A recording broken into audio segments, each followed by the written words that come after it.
in order to do that, look, he might have to feel like he's going super deep with his catch, and he might just need to feel like he's fairly central with it.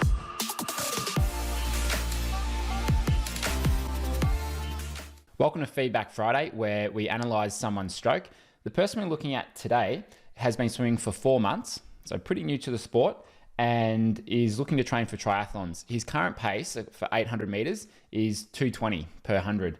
And he's done a really good job of getting some of the basics down for having only learned to swim 4 months ago. So in this video, I'm going to look at what he can do to obviously swim faster. And what's the 80-20? What's the 20% of the stroke that will give him 80% of the increase in his speed? So as we look through here, one of the key things that really stands out here is the catch up in the stroke. Now, what we refer to, or what we mean with the catch up, is obviously one hand meeting the other hand out the front. So that sort of catch up there. Now, it's a pretty good way to learn how to swim freestyle, to have more of a catch up stroke than you would a sort of continuous stroke. But now that he's kind of got those basics in place, what we'd look to do is reduce some of that catch up out the front. Because if you look at him swimming here, you'll notice that after each stroke, his legs kick pretty hard, and that's to get him through that dead spot in the stroke where there's quite a bit of a pause out the front with his hand. So as he pauses there, he's slowing down a lot. And then as a result, the legs have to kick pretty hard to get you going again. So what we'd be looking to do here is once the hand enters, and that entry seems fine, hand entry, he reaches forwards. We notice that the fingertips come up. So we call that putting the brakes on. And obviously that's going to slow him down. We want to get the hand down to that fingertips below wrist, wrist below elbow position. So that starting catch position. But in order to do that, the other thing we want to adjust there is keep the hand in motion. So if we time how long is this hand here, how long does it stop in that position? And just looking here, I can see it on the clock. It's half a second where the hand doesn't move at all. And it's the same thing on this right hand side. So the hand enters, and in that position, so on my watch here, it says 6.6. And then once it gets going again, it's 7.04. So 0.45 of a second, so, which is a little bit too much. We want to try and remove that pause. It's okay to have a very slight pause, but essentially we don't want that hand to pause. We want to always keep it in motion. So the first thing that we may work on here is once the hand enters, get it down to that ideal depth. So fingertips at underarm depth, which is that position there. And when you're doing that, just keep the hand slowly moving through instead of stopping and pausing. Now, what that will do for him, number one, it'll probably increase his stroke rate a little bit, but it won't necessarily increase the effort that he has to put in, because he's probably using more effort to get his, with that kick working so hard to get him through those dead spots, that it will actually probably feel easier because he'll have much better momentum. He'll maintain his speed as a result of it. So even though his stroke rate might go from what's now about a 52, 53 strokes a minute, it might come up to, say, even if it's like 58 to 60 strokes a minute, but he'll be able to maintain that fairly comfortably compared to where he's at the moment. So that'd be the first thing. In terms of how to do it, my guess is, and I've worked with a lot of people over the years who have a very similar thing, my guess is he's going to have to feel super deep with his hand. So in order to get the hand where we want it, at that depth, when he finishes reaching forwards, he will probably have to aim for about there. That's where it will have to feel.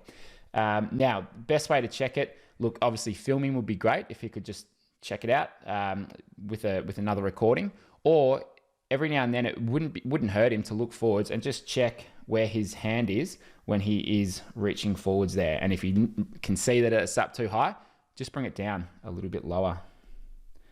So that would be the first thing. Another really good drill, and he mentioned that he's been doing this as well, is doggy scoop drill. So in doggy scoop drill, that can be great for practicing keeping the hand in motion, because with that continuous motion with the doggy scoop drill, it can get you a lot more comfortable with getting rid of that pause out the front. So I quite like doggy scoop for practicing that more continuous sort of stroke. But my guess is if he gets to the right depth there, and he just practices starting that catch a little bit earlier, look, it might just happen on its own. So that's the first thing. The second thing that I'd look at is the catch. Now, he said that no matter what he does, like he's worked on some of these drills, like he's worked on sculling, he's worked on doggy scoop, but he just can't get it to translate into his actual stroke. Now, if we have a look at the front view here, you'll see where he's kind of going wrong with that and why that's not translating into a good catch. And it's not to say it's not really bad at all, but we can certainly get a lot more out of it. Now, one of the things you'll really notice here is, particularly with the left arm, is the path that this hand takes. And also, I guess that you can see that rotation there, but I'm just going to focus on the catch.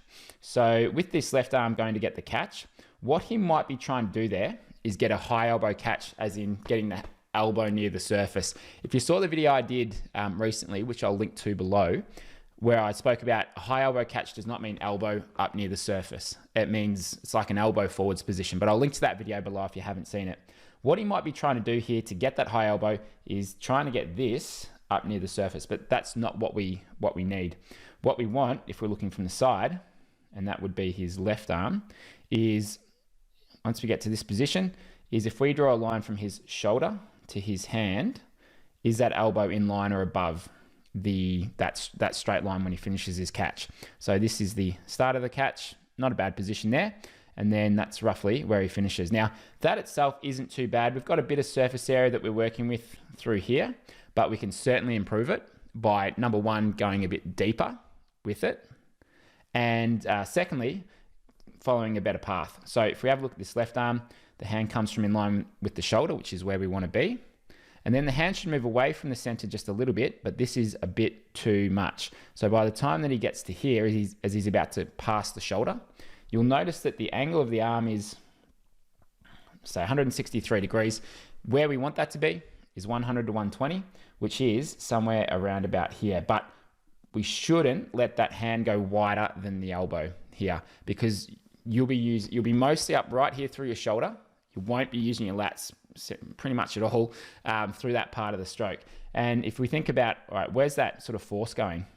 You'll see that it's really heading out in that direction, which isn't going to do a lot to move him forwards. So if he can just look to follow a more direct path with his hand, so the hand should be, somewhere around here, or the arm should be there, then his hand will be here and forearm will be in this position, and that's going to be much more direct. It's going to move him forwards much more directly.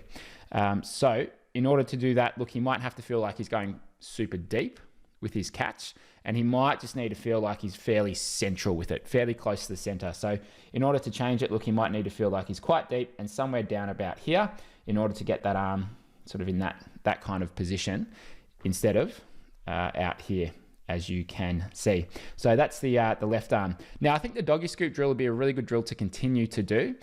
The other drill that I'd probably recommend here is the YMCA drill, which we came up with about 18 months ago. And that's a great one for following the ideal path of the hands. And that'll give him a really good sense of where he should be in each part of the stroke, and focus on that 80-20, the 20% of the stroke that's going to make 80% of the difference. And you can see here, particularly through that back end, all right, you'll notice that the palm of the hands are really facing in towards the body as he goes through there, because it's gone out so wide. So there's not much propulsion that's being generated there. Whereas once he improves that path of the hand, that's going to be a really, really nice improvement. And we can just keep everything sort of pressing back behind him, which will be ideal. So that's the left arm. The right arm here, this one's pretty good through that front end, like at least from this front position. So that looks pretty good, follows a slightly better path. You'll see that he's out a little bit wide with the hand.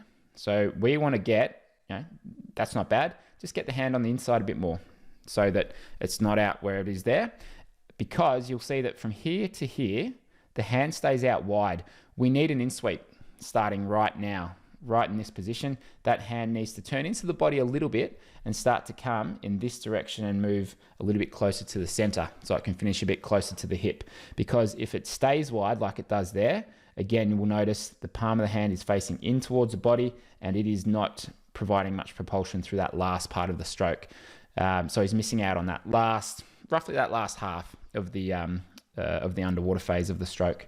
So goes a little bit wide here and continues wide. So aim to get a bit more of that in sweep.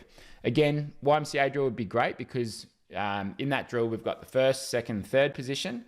And the fourth position, we've got to come in towards the body and have our hands essentially on our hips. So it will just help you trace a better line. The other drill that can be really good for this too is top to bottom scull, where you basically start sculling out the front and you work your way through underneath the body and you finish off at the hips. Now, the reason I like that drill is it kind of gets you to feel for and find where's the most effective position to be in as you're sort of sculling your hands. You get to feel the different muscles that are used. You get to feel the different sort of pressure of the water as you go through. And I find that quite useful for helping find essentially a better path of the hand. So that could be a drill that he adds into his warm-up when he's swimming. So they're really the key things that I'd look to focus on, because I think he's done a pretty good job here of head position, body position is looking overall pretty good. So really good for someone who's swum for 4 months, which is great to see. So that's what I'd focus on there. The best way to make those changes, often I'll recommend, so those swimmers that I coach in our online membership, in the stroke analysis membership there, or the swimmers who send me their videos for a one-time analysis, I'll say to them, let's do these drills as part of your warm-up every time you swim, or as often as you can, because when you do that, you're going to start to change those habits that you've had for a very long time. In his case, only 4 months, which is a good thing. And by doing those in the warm-up, you can then take those technique changes into your main set and try and ingrain those new habits. So that's the best approach there. Now, if you're wondering what drills you can do to work on your own stroke or where you should start, check out the 5 Core Principles course. It's inside our membership, but I've got a bit of a sort of background on that on our website, which I'll link to below as well. So thanks very much for watching. Hit the subscribe button. If you're not subscribed, but you have watched a lot of these videos, I'd love it if you subscribe, because we're going for 200,000 subscribers on YouTube by the end of this year. And I think we're at about 175,000, 176,000 at the time of making this video. So thanks again for watching. See you next week, and enjoy your swimming.